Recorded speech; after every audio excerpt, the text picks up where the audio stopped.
예배 시간을 통하여서, 이 성령 예배를 통하여서 하나님의 놀라운 위로와 사랑과 그 큰 은혜를 누리는 귀한 은혜의 시간 되기를 간절히 소망합니다.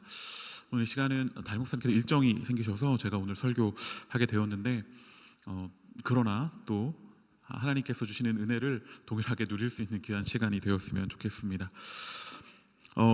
정말 이 금요일 날 올 때마다 소망하는 것은 정말 이 기도의 시간을 통하여서, 하나님의 말씀을 듣고 함께하는 이 시간을 통하여서 하나님의 놀라운 은혜를 우리 모든 성도님들이 누리시며 나아가는 귀한 은혜의 시간 되기를 간절히 소망합니다.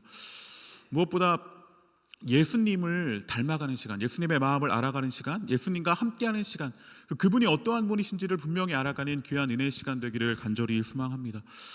최근에 저에게도 그런 질문이 들더라고요. 나는 예수님을 정말 잘 만났나? 예수님 가운데 잘 거하고 있는가? 나는 예수님을 정말로 닮으려고 노력하고 있는가? 라는 그 질문 앞에 정말 어떻게 대답해야 될지 모르겠는 그런 마음을 가진 적이 있습니다. 여러분들은 예수님을 닮기 원하십니까? 예수님께서 가신 그 길을 보면서, 예수님께서 한 걸음 한 걸음 나아가신 그 길을 우리가 성경을 통하여서 보면서, 나도 그럼 예수님이 그 길을 가셨으니까 예수님을 닮아서 그 길을 따라가야겠다라고 그렇게 결단하고 나아가는 그러한 마음을 품고 계십니까? 아니면 그저 예수님이 가신 그 길을 보면서 그 크고 그 놀라운 그 길, 그 고난의 길을 보면서 예수님께서 이런 길을 가셨구나, 그분께서 가셨던 이 고난이 이렇게 크구나, 힘드셨겠구나 라고 하면서 거기서 끝나는 거죠. 예수님 그러셨겠구나, 예수님은 힘드셨겠다, 예수님 참 큰 아픔 가운데 있으셨겠다라고 하지만 정작 그 길이 내가 가야 할 길이라고는 결단하지 않는 그러한 모습은 우리에게 있지 않습니까? 곧 사순절이 다가옵니다. 사순절이 다가오면 우리는 십자가와 예수님이 가셨던 그 고난에 대해서 더 깊이 묵상하는 그런 시간을 갖죠. 그러나 그 십자가와 고난의 내용이 무엇인지에만 집중하여서 그것만 바라보고 끝나는 것이 아니라, 그 가셨던 그 길이 나의 길, 우리의 길, 우리 공동체의 길이 되기를 나 또한 그렇게 나아가겠다라고 결단하는 그러한 시간이 되어야 할 것입니다. 그래서 그 고난이 부활로 가는 유일한 길이다, 그 길만이, 우리가 주님이 가셨던 그 길이 영광으로 나아가는 유일한 길이다라는 사실을 우리가 깨닫는 그런 우리가 되기를 간절히 소망합니다. 예수님은 제자를 보내실 때 권능을 주셨다라고 그렇게 하고 있습니다.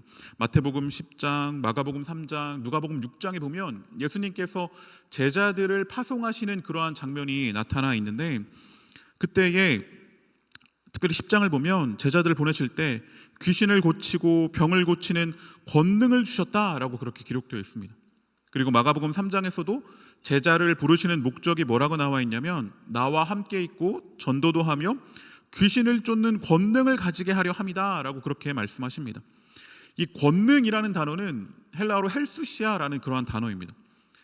이 권능은 혹은 또 성경에서 권위라는 단어로도 번역되긴 하는데, 마태복음 7장에 보면 예수님께서 산상수훈의 말씀을 마무리할 때 그 모든 산상수훈의 귀한 주님의 말씀을 듣고 그 모든 말씀에 대한 마지막 그 들은 무리의 반응으로서, 이는 어떤 권위가 있기에 이런 놀라운 말을 하는가라고 반응하는 그런 장면이 마태복음 7장 마지막 절에 기록되어 있습니다.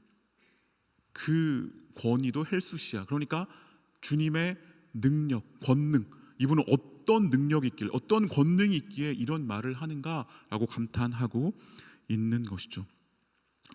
그 뒤에 8장, 9장 예수님께서 병자들을 치료하시고 나병 환자를 치유하시고 중풍병자를 치유하시는 그런 장면이 기록된 이후에 10장에서 제자들을 파송하시면서 동일한 그 권능을, 그 권위를 제자들에게 주면서 제자들도 이제 나아가라 라고 파송하고 있는 장면이 10장에 기록되어 있는 것이죠. 그러니까 예수님이 가지셨던 그 권능, 예수님이 가지셨던 그 권위를 자신만의 것으로 그렇게 가지시지 않고, 주님은 자신의 권위와 권능과 동일한 그 능력을 제자들에게 주시며, 제자들 또한 나의 길을 갈 수 있도록, 예수님이 걸어가셨던 그 길을 갈 수 있도록 그렇게 능력을 주시며 권능을 주시며 나아가라라고 그렇게 파송하는 모습을 볼 수 있습니다. 예수님께서 째째하게 너에게는 조금만 줄게.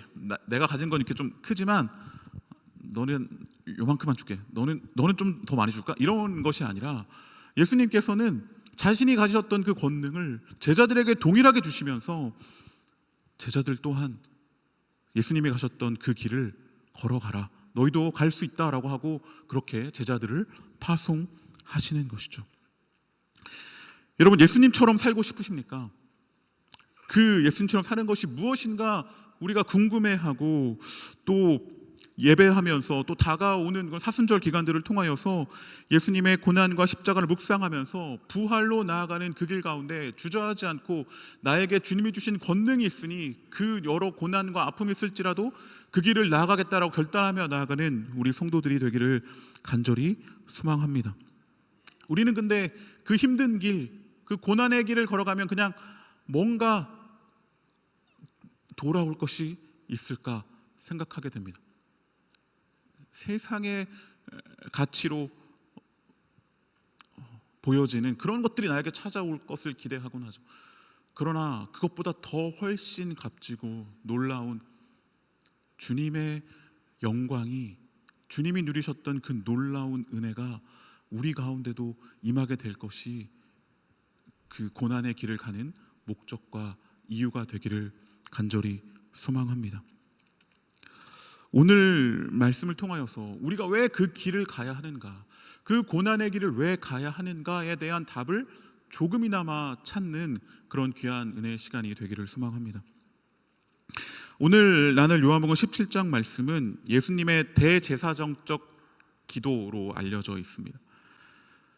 13장의 세족식 하죠. 요한복음 13장에 보면 예수님께서 제자들의 발을 씻겨주시는 마지막 만찬에 그렇게 주시는 그런 장면이 나타나 있습니다. 그래서 마지막 잡히시기 전까지 일정이 나와 있는데 그 마지막 설교를 하시고 제자들과 말씀을 하시고 나와서 이 기도를 하십니다.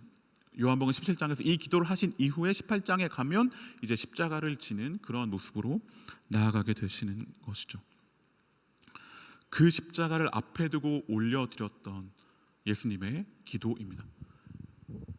그 고난과 그 죽음이 앞에 있는 그 순간, 그것을 눈앞에 두고 이제 기도하셨던 그러한 내용인 것이죠.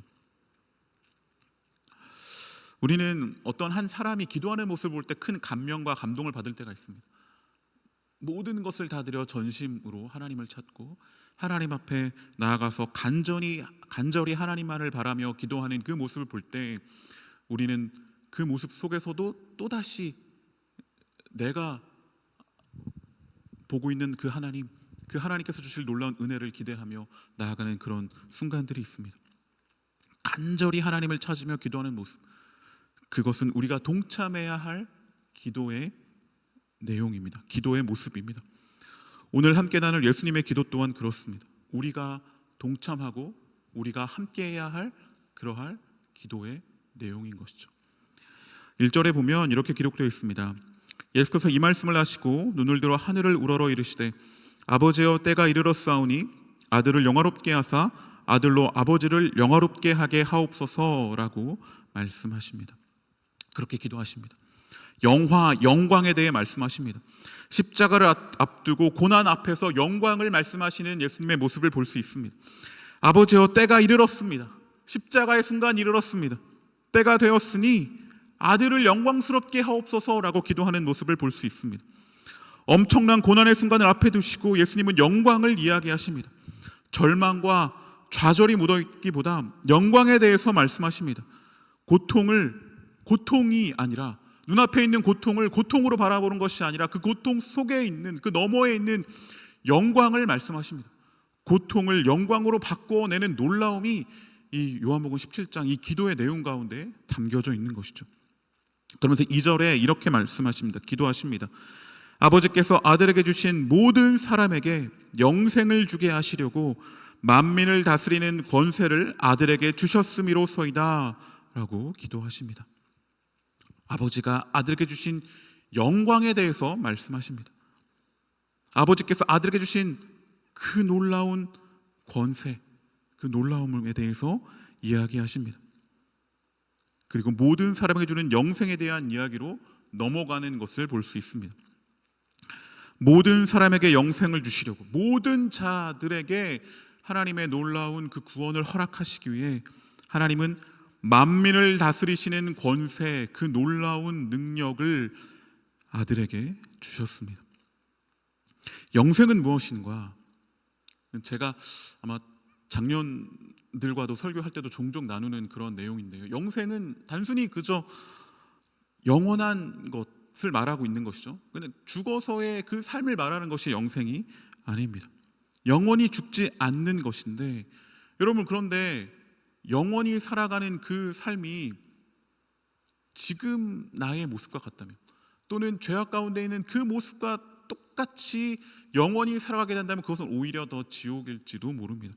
그런 것을 이야기하는 것이 아니라 영생은 새로운 차원의 삶을 살아가는 것을 이야기하는 것이죠.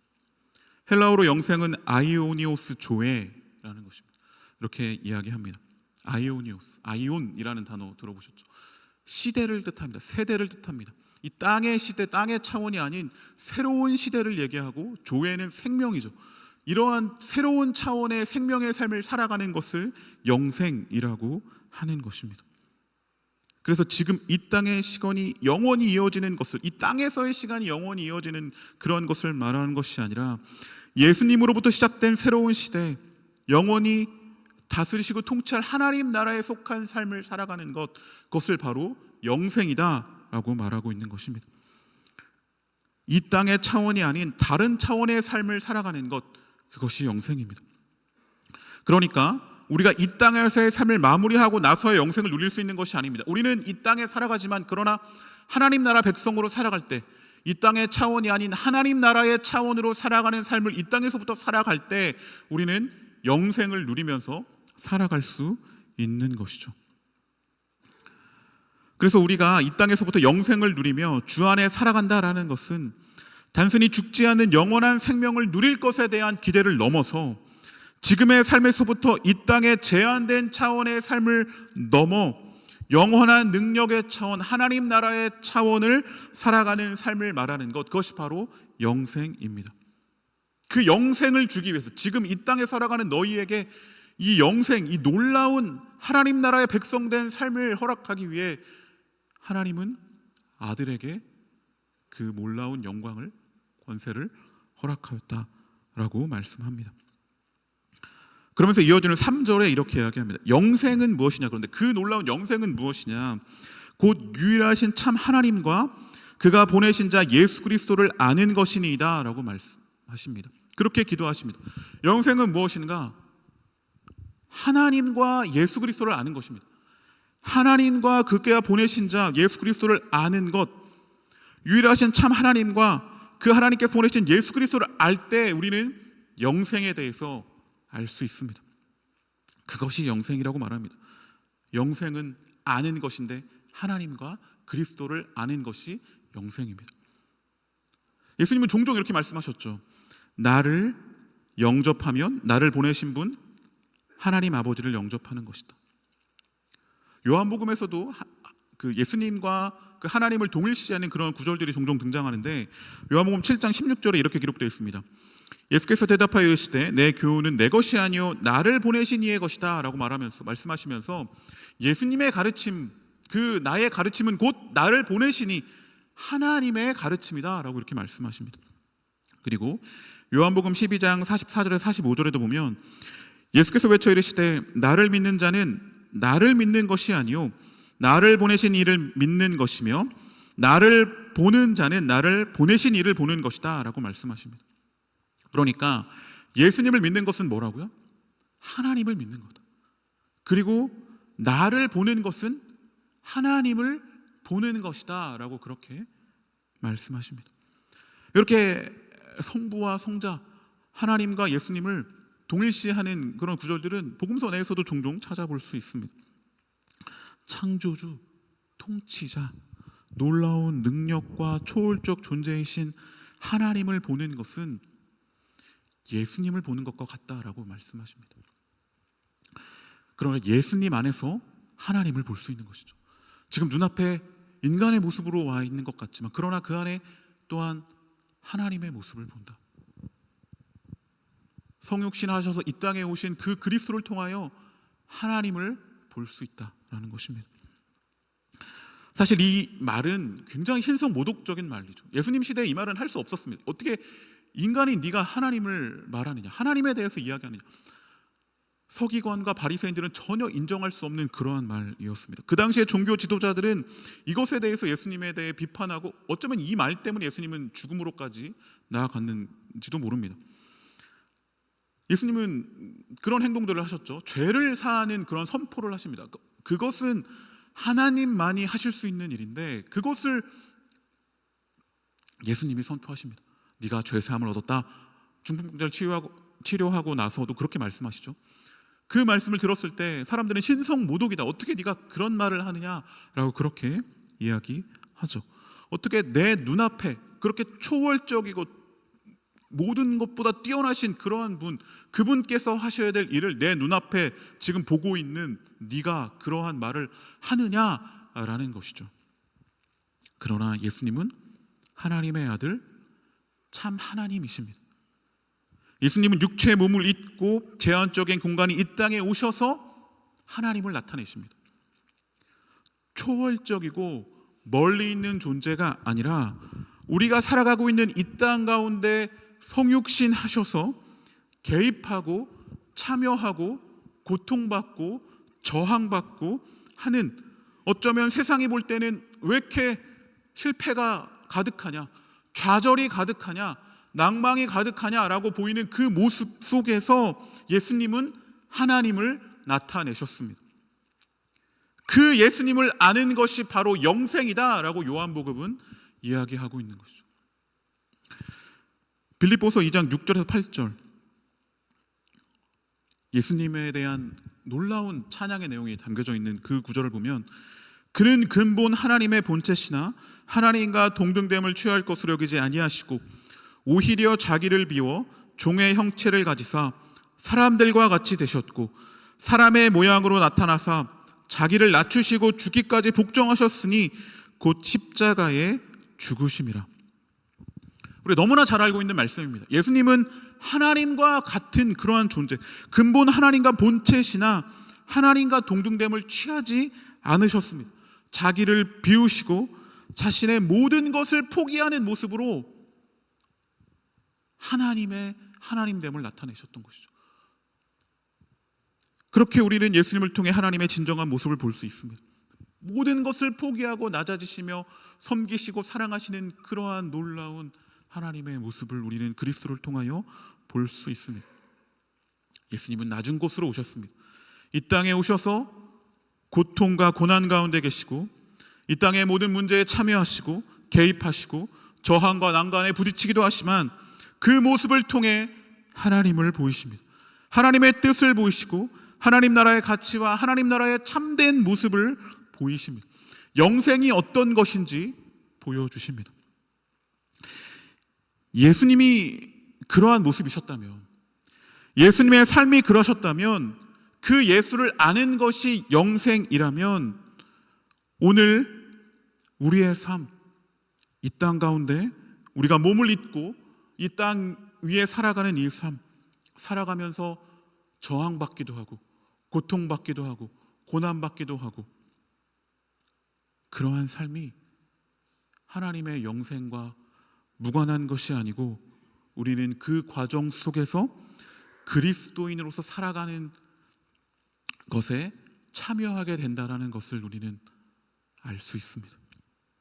그 가운데 우리는 예수님의 제자로 살아가는 삶이 시작되는 것이죠. 그 가운데 영생이 있습니다. 우리는 구원과 영생을 저 멀리에 떼어놓습니다. 우리가 이 땅에 겪고 있는 수많은 일들, 일상에서 일어나고 있는 크고 작은 문제들, 동료와의 다툼이나 관계의 어려움이나 그런 문제에서부터 시작해서 정말로 큰 어떤 경제적 어려움이나 아픔들이 찾아올 때 때로는 그 발생하는 고통과 고난 속에서 영생을 발견하기 어려워합니다.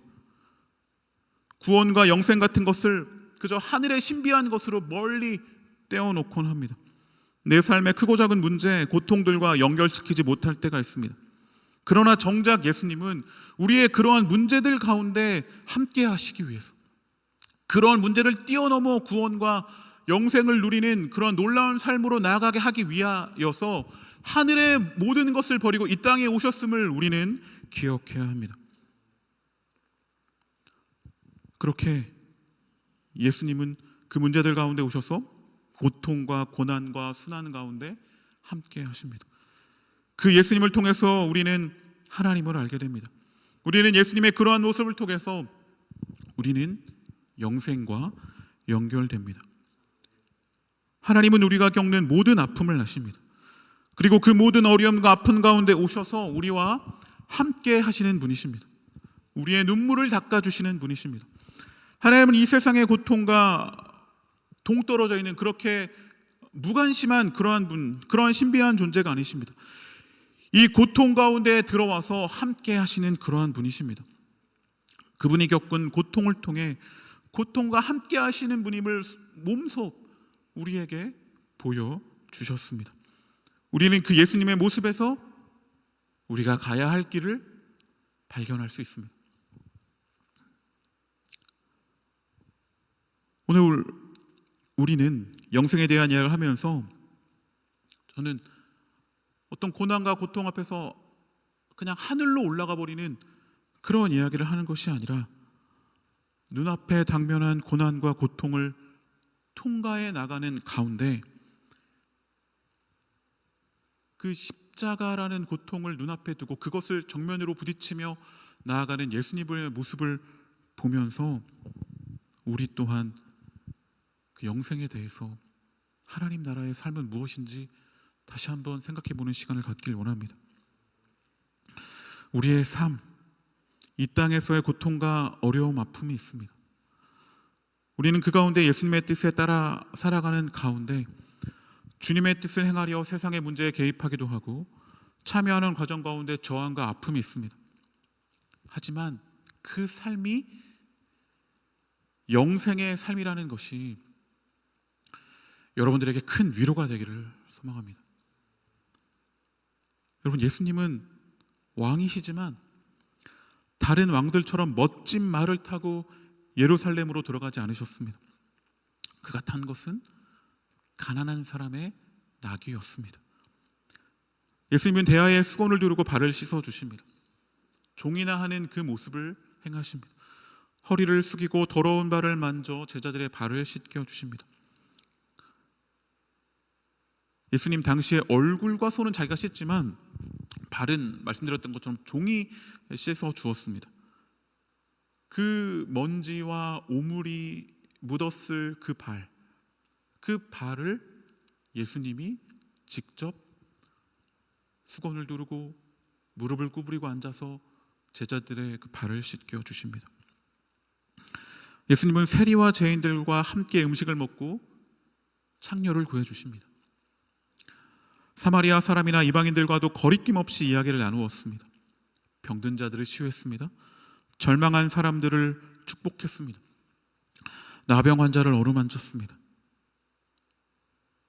그런 예수를 알라고, 그런 예수를 보라고, 그 가운데 하나님의 모습이 있다고, 그 가운데 영생이 있다고, 그 가운데 놀라움이 있다고, 그런 예수를 따르라고 하십니다. 낮아짐과 고통과 고난과 섬김과 십자가와 헌신, 이러한 것들이 하늘의 놀라움을 이 땅으로 가져오신 예수님의 방법이었습니다. 하나님의 나라의 그 놀라운 그 영광을 이 땅으로 내려오게 한 방법은 바로 그런 예수님의 섬김과 낮아짐, 그걸 통하여 이 땅에 그런 놀라운 하나님의 나라를 끌고 오신 것입니다. 그 예수님의 삶, 그 모습을 따를 때 우리는 아까 말씀드렸던 영생, 곧 하늘의 차원의 삶을 이 땅에서부터 살아갈 수 있는 것이죠. 이어서 요한복음 17장 4절과 5절에 이렇게 기록되어 있습니다. 아버지께서 내게 하라고 주신 일을 내가 이루어 아버지를 이 세상에서 영화롭게 하였사오니 아버지여, 창세전에 내가 아버지와 함께 가졌던 영화로서 지금도 아버지와 함께 나를 영화롭게 하옵소서라고 기도하십니다. 예수님은 아버지께서 주신 일을 완전히 행하셨습니다.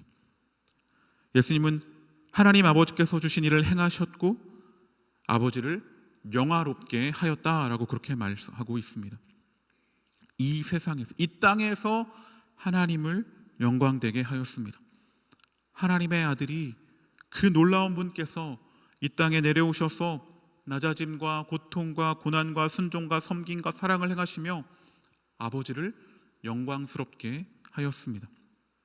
그리고 예수님은 창세전에 아들이 아버지와 함께 누렸던 영광으로서, 5절에 나와 있죠. 창세전에 내가 아버지와 함께 가졌던 영광. 얼마나 놀라운 영광입니까? 얼마나 놀라운 그러한 큰 영화입니까? 그것으로서, 그 영광으로서 자신을 영광스럽게 해달라고 다시 한번 간구합니다.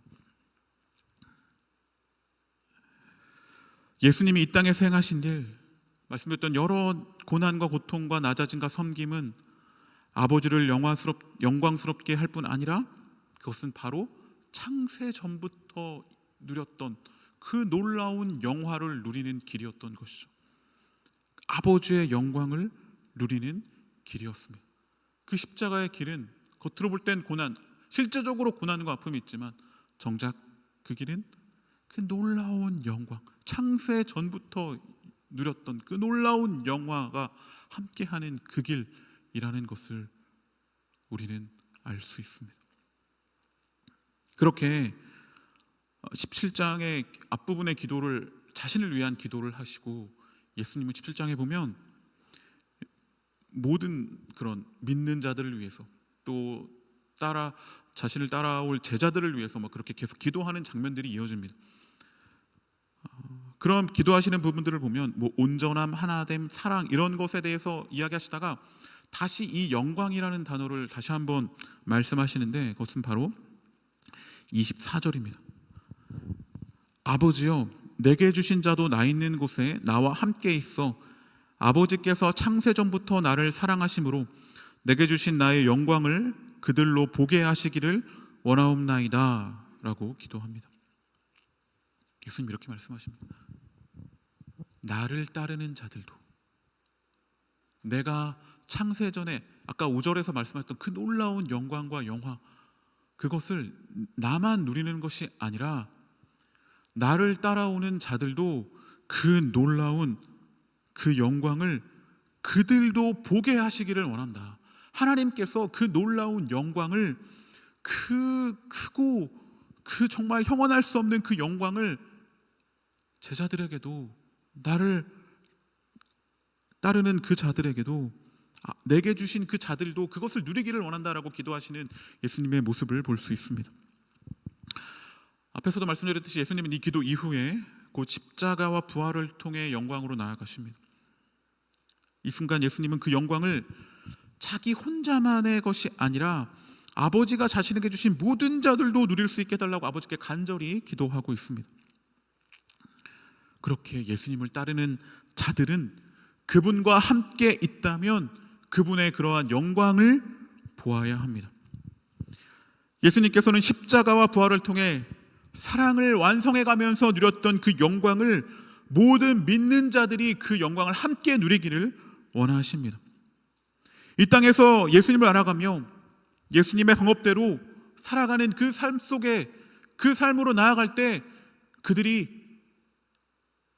예수님만 누렸던 그 놀라운 영광이 예수님만 누린 것이 아니라 그렇게 예수님을 따라 살아가는 모든 자들이 다 내가 누렸던 영광을, 내가 나아갈 그 놀라운 영광을 누리게 되기를 간절히 기도하는 그러한 모습을 볼 수 있습니다. 예수님이 가셨던 그 길을 갈 때 우리에게 예정되어 있는 건 바로 이 영광인 것이죠. 예수님은 섬김과 평화를 이루는 삶을 통해 자기를 따르라고 요구하십니다. 십자가까지 나아갔던 자신을 따르라고 하십니다. 그리고 영광을 누리라 라고 말씀하십니다. 그 과정에서 우리는 많은 포기를 해야 할지 모릅니다. 예수님과 같은 삶의 모습으로 나아가는 것은 나의 생각을 내려놓아야 하기 때문입니다. 단순히 그저 교인이 되는 것은 그다지 많은 포기가 필요하지 않죠. 그러나 진짜 기독교인이 되는 것, 진짜 그리스도인이 되는 것은 많은 포기가 필요합니다. 많은 것을 내려놓아야 합니다. 세상의 야망 따위는 저 멀리 던져버려야 하고 주님이 가셨던 그 길을 걸어가는 그 선택을 해야 합니다. 때로는 패배한 인생처럼 보일 수도 있습니다. 또는 이런 종교적인 유혹에도 이겨내야 합니다. 예수님 이기면 너 성공할 수 있어. 모든 일에 성공할 수 있어. 그분께 마음을 바치면 저 꼭대기를 올라갈 수 있어 라고 하는 그러한 성공을 말하는 종교적인 유혹에도 벗어나서 싸워서 이겨야 합니다. 세상을 바라보는 관점과 사람을 바라보는 관점, 역사를 바라보는 관점 등 세상 모든 것을 바라보는 나의 옛 시각을 포기하고 예수님의 새로운 시각으로 덧입어야 합니다. 심지어 이전에 꿈꾸던 인생의 목적까지 포기해야 할지도 모릅니다. 그러나 그 길을 걸어갈 때 예수님이 누렸던 놀라운 영광이 있다라고 오늘 주님은 말씀하고 있습니다. 그러나 주님은 그저 그것을 그냥 포기하라고 말씀하지 않으십니다. 오히려 네가 선택한 그것이 진정한 보물이다, 진정한 영광이다 라고 그렇게 말씀하시는 것이죠. 그래서 하나님 나라의 그 가치를 알아버린 사람들은 그것을 위해 살기로 작정합니다. 다른 것을 포기해서라도 예수님의 길을 가기로 작정합니다. 그 모든 것을 팔아서 그 밭을 사는 그 자의 모습처럼 말이죠. 보물이 묻혀있는 그 밭을, 그 보물의 가치를 알기에, 그 땅의 가치를 알기에, 그 땅 가운데 보물이 묻혀있는 것을 알기에 모든 것을 다 포기하고서라도 그 땅을 사는 그 자의 모습처럼 모든 것을 다 포기하고서라도 꼭 붙잡아야 할 그 그리스도를 붙잡는 그 가운데 그 놀라운 영광을 차지하는 그 길로 우리는 가야 하는 것이죠. 그 보물의 가치를 바르게 안다면, 그 보물이 정말로 엄청난 가치가 있다는 것을 우리가 깨닫는다면 그걸 선택할 수밖에 없는 것입니다. 그 밭을 사는 것은 당연한 행동입니다. 그러나 그 보물의 가치를 잘 모를 때 흔들리기도 하고 이 길이 맞는가 고민하기도 하고 여러 어려움들이 찾아오기도 하지만, 그러나 그 가치를, 그리스도를 따라갔을 때 누리는 그 영광을 제대로, 그 가치를 분명히 보게 된다면 다른 것들을 포기하는 것이 아무런 문제가 되지 않는 것이죠. 그 영광은, 우리가 얻을 그 보물은 창세 전부터 아버지 하나님과 아들 예수가 누리는 놀라운 영광입니다. 하나님 나라의 삶은 그렇게 그 놀라운 영광을 보고 누리는 삶입니다. 바로 영생은 그런 영광을 누리는 삶입니다. 하나님 나라의 백성의 삶은 그러한 놀라운 보물이 함께하는 그러한 삶입니다. 근데 우리가 보통 십자가를 진다고 할 때 우리의 삶 가운데 다가오는 여러 문제들, 것들을 받아들이는 것에 대해 생각합니다. 상황을 받아들이는 것, 불행을 받아들이는 것, 그래서 원망하거나 슬퍼하지 않고 고난을 견뎌내는 것이라고 생각하곤 합니다. 그러나 십자가를 진다는 것은 그것을 뛰어넘는 것입니다. 단순히 내 삶의 어려움을 받아들이고 감내하는 것을 뛰어넘습니다. 그것을 넘어 예수님과 같이 세상을 사랑하고 평화의 자리로 만들어가는 것이 십자가를 지는 삶입니다. 그 과정을 통하여서 예수님이 누리셨던 영광을 누리는 삶으로 나아가는 것, 그것이 바로 십자가의 삶이라고 할 수 있겠습니다. 그저 그냥 고난과 고통, 그냥 언젠간 지나가겠지, 그냥 그러는 것이 아니라 그 너머에 있는 영광을 바라보는 것이죠. 그 너머에 놀라운 일들이 일어나게 될 것, 그것을 바라보며 나아가는 그 삶, 그것에 예비되어 있는 그 영광을 바라보며, 부활의 놀라움을 바라보며 나아가는 그 삶이 바로 고난을 감대하는 십자가의 길을, 예수님이 가셨던 그 길을 걸어가는 자의 바른 모습이라고 할 수 있겠습니다. 그것이 바로 예수님 그리스도께서 창세전부터 아버지와 함께 누리셨던 그 영광을 누리는 삶입니다. 십자가를 지나 부활의 영광으로 나아가는 것입니다. 우리가 그렇게 우리의 것들을 포기하고 예수님을 바로 알아 십자가를 지는 삶을 살아갈 때 영생을 누리며 우리의 삶의 자리에는 그 놀라운 영광이 함께 할 것입니다. 우리는 이미 임한 하나님 나라 안에서 살아가는 사람들입니다. 예수라는 참된 왕이 계심을 알며 그분을 따라 살아가는 사람들입니다. 예수님이 알려주신 기도의 내용처럼 나라가 임하게 하시오며 뜻이 하늘에서 이루어진 것 같이 땅에서도 이루어지게 하시옵소서라고 외치는 자들입니다. 예수님의 길을 따를 때 하나님의 통치가 이루어지는 기쁨을 알기에 우리는 이렇게 고백하며 이 땅에서부터 그러한 놀라운 하나님 나라를 누리며 살아가는 그 삶을 살아갈 수 있는 것이죠. 영원한 생명, 영원한 능력, 놀라운 힘을 경험하며 주님이 말씀하셨던 그 영광을 누리며 살아가게 됩니다. 그것이 바로 오늘 제가 함께 나눈 그리고 예수님 말씀하신 영생입니다. 땅의 차원이 아니라 하늘의 차원으로 살아가는 그 놀라운 삶, 그 영광스러운 삶, 예수님이 사신 그 삶, 예수님이 누린 그 영광의 삶, 그리고 무엇보다 우리에게 허락된 삶, 그 놀라운 삶을 살아가는 우리가 되기를 간절히 소망합니다. 그래서 그렇게 주님이 가신 길을 포기하지 않고 가는 우리가 되기를 소망합니다. 하늘의 놀라움을 누리는 그러한 자들이 되기를 간절히 소망합니다. 하나님의 놀라운 영광을 누리며 영생을 누리며 어떠한 고난과 아픔 속에서도 주님의 길을 뒤따라 그 놀라운 영광, 그것을 소유한 놀라운 삶을 영원토록 누리며 살아가는 우리 귀한 성도님들의 삶이 되시기를 간절히 소망합니다. 아멘. 시간 우리 함께 찬양하며 기도 자리로 나가겠습니다. 우리 주께 가까이 날 이끄소서 이렇게 찬양하겠습니다.